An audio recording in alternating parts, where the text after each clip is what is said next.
Durante algum tempo, vimos um exército de pastores, profetas e apóstolos subirem aos púlpitos com olhos cerrados e vozes trêmulas, declarando com fúria e convicção: Bolsonaro é o escolhido de Deus. Eles tinham visões, tiveram sonhos, anjos desceram com recados, revelações chegaram como as últimas notícias do céu. Deus falava, Deus mostrava, Deus confirmava e todo mundo ouvia, menos Deus, aparentemente. O Espírito Santo diz assim: eita, vocês vão ter que crer, porque eu vou chegar nos minutos finais. Ergue a solha na canchoia na folha. Me diz o Espírito Santo, eu vejo na minha frente passando assim as contagens dos votos. Eita, ergue a solha. Ai, papai, quanta responsabilidade, hein? Ei, papai, não vai ser fácil não, não vai ser fácil não. Vai ser no milagre, vai ser no milagre, vai ser no sobrenatural, vai ser no milagre. A Justiça Eleitoral acaba de confirmar a vitória de Luiz Inácio Lula da Silva, do PT, na disputa da presidência da República. A partir de 1º de janeiro de 2023, Lula retorna ao Palácio do Planalto para um mandato de 4 anos. Será o 3º mandato dele. Vence, portanto, a eleição o candidato Luiz Inácio Lula da Silva, Renata.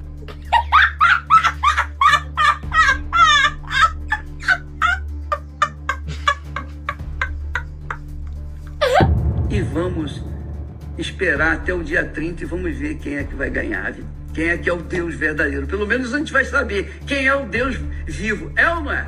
Se é o Deus da esquerda ou o Deus da direita. No fim, quando as urnas foram abertas, a tal vontade divina não resistiu à matemática da democracia. Bolsonaro perdeu. Então, o que aconteceu? O Todo-Poderoso mudou de ideia? Teve um lapso de julgamento? Ou será que nunca falou nada e esses profetas estavam só delirando em nome de Deus? Mas hoje Deus manda lhe dizer: eu o escolhi uma vez e vou escolhê-lo de novo. Glória a Deus, aleluia! Aquilo que nós sempre desejamos e sonhamos vai se cristalizar, vai se materializar, porque Deus viu o coração do nosso presidente, Deus viu as lágrimas dele, e Deus hoje, aqui em Goiânia, neste momento, decreta a vitória da nação. Se Bolsonaro era escolhido e perdeu, quem foi que Deus escolheu de verdade? Lula ou ninguém? Ou, quem sabe, o céu estava em silêncio e só os homens estavam gritando? O Espírito Santo logo me falou: dia 19 vai acontecer uma notícia bomba em Brasília que vai mudar a história deste país. Vai tirar o comunismo, que eu não quero nem falar o nome daquele homem lá. Vai trazer Bolsonaro de volta ao poder. Bem-vindo, capitão.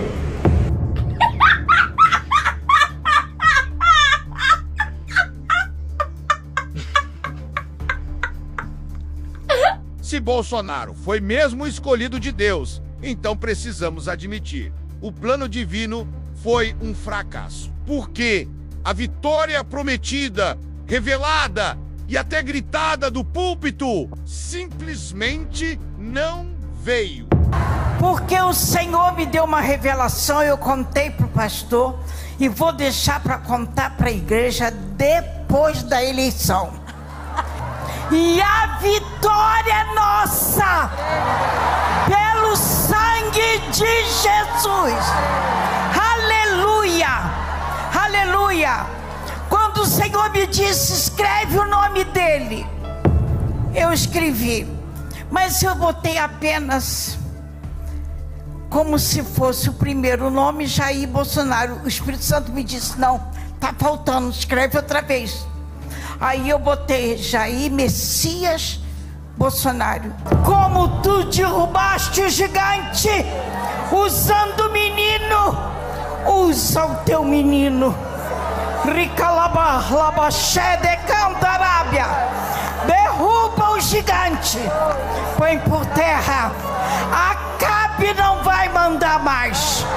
Rica labachu de cantarábia. Porque a vitória é nossa. Pelo sangue de Jesus. Amém. Afinal, dezenas se não centenas de profetas garantiram com todas as letras.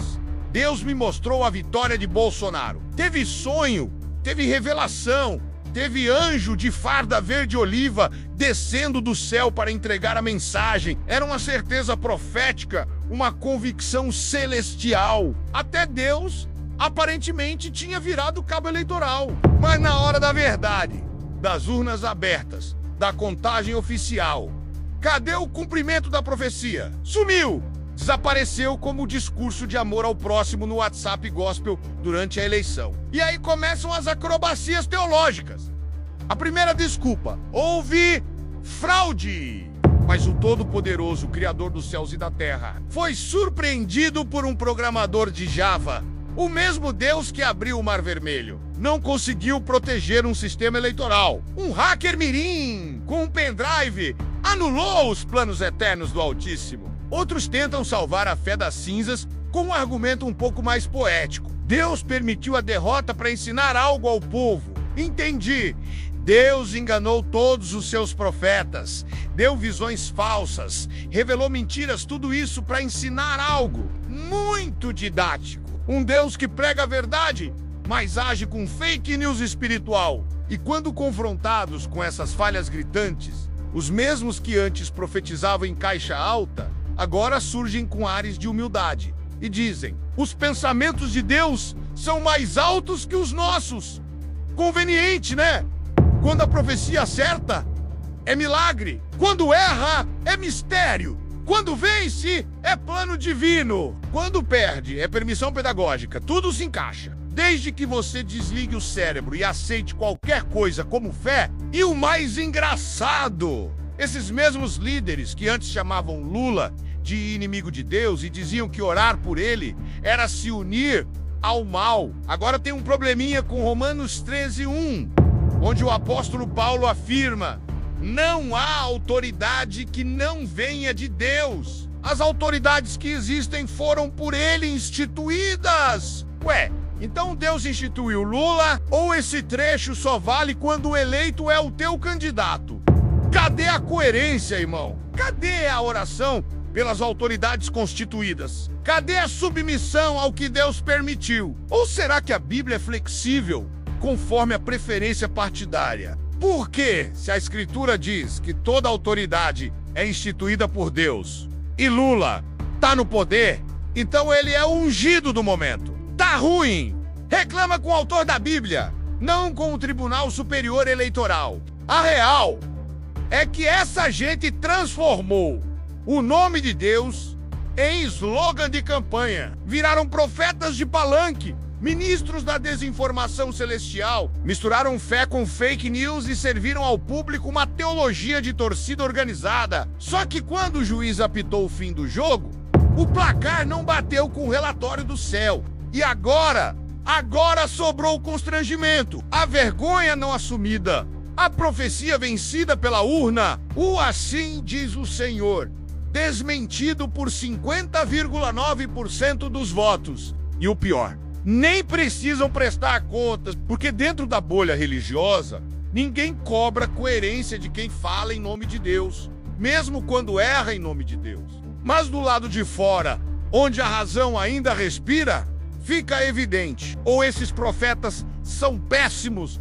de audição celestial, ou Deus está com sérios problemas de comunicação, ou, o mais provável de todos os cenários, ninguém ouviu nada, só falaram o que queriam que fosse verdade. E aí, quando a fé se curva aos caprichos do desejo político, quando o altar vira palanque e o profeta vira cabo eleitoral, o Deus que sobra desse processo não é o Todo-Poderoso, é só um fantoche que diz o que a base quer ouvir. No fim das contas, todo esse teatro profético revela algo muito maior do que um simples erro de previsão. Mostra como a fé, quando misturada com política, vira um instrumento de manipulação, um megafone da vaidade humana travestido de santidade. Pastores se proclamam mensageiros do céu, mas não passam de torcedores com microfone na mão e Bíblia debaixo do braço. Profetizam conforme suas paixões políticas, seus interesses, suas ideologias. E quando a realidade desmente suas revelações, simplesmente ajustam o discurso e seguem como se nada tivesse acontecido, nenhuma autocrítica, nenhum pedido de perdão, nenhuma retratação pública. A culpa é sempre do diabo, da fraude ou do povo que não entendeu o propósito de Deus. Mas se a profecia falhou, a Bíblia é clara. O profeta é falso. Se a visão não se cumpriu, então Deus não falou. E se Deus não falou, alguém mentiu em nome dele. E mentir em nome de Deus não é só heresia, é charlatanismo. Essa é a grande ironia do cristianismo neopentecostal contemporâneo. Eles dizem servir um Deus todo-poderoso, soberano, que não erra, mas vivem criando desculpas humanas para justificar suas supostas derrotas. Um Deus que revela vitórias que não se concretizam. Um Deus que se deixa enganar por urnas eletrônicas. Um Deus que permite tudo, mas não assume nada. Um Deus que, no fundo, parece estar sempre em campanha, mas nunca vence fora da bolha religiosa. A verdade é que essas profecias servem muito bem para controlar emocionalmente massas vulneráveis. Servem para fazer de palanques, púlpitos e de políticos messias. Mas quando o profeta vira cabo eleitoral e a fé vira ideologia, não há revelação, só manipulação. Não há verdade, só teatro. E nesse teatro, Deus virou personagem de roteiro humano, coadjuvante de vaidades políticas e cúmplice involuntário da mentira. E talvez essa seja a pergunta mais honesta que se pode fazer no meio de tudo isso. Será que Deus está mesmo envolvido com essas farsas? Ou será que, se ele existir, está tão envergonhado quanto muitos de nós? Porque se o Criador do universo tem tempo para revelar resultados de eleição e escolher candidatos, mas não se manifesta diante da fome, da guerra, da miséria e da injustiça. Então talvez o problema não seja a fé em si, mas o Deus que se criou, a imagem e semelhança do fanatismo religioso.